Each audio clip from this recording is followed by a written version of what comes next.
Kinilabutan ako nung nalaman ko yung mga reports tungkol sa biktima ng Manila Film Center. Akala ko natabunan lang sila ng gumuhong building. May mas malalang nangyari pa pala sa kanila. Story time! Sinasabing isa sa pinaka-haunted places sa Pilipinas ang Manila Film Center sa Pasay. Ginawa ito noong 1982. Disclaimer lang na baka sensitive ang topic na to para sa ibang mga tao.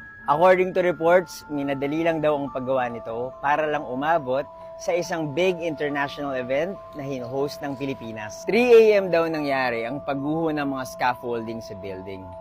Devil's Hour. May mga natabunan daw ng bato, pero mas nagulat ako nung nabasa ko yung mga sumunod na balita sa reports. Ako nga pala si Buji at mahilig ako mag-storytime. Kung di nyo pa ako fina-follow, follow nyo na ako.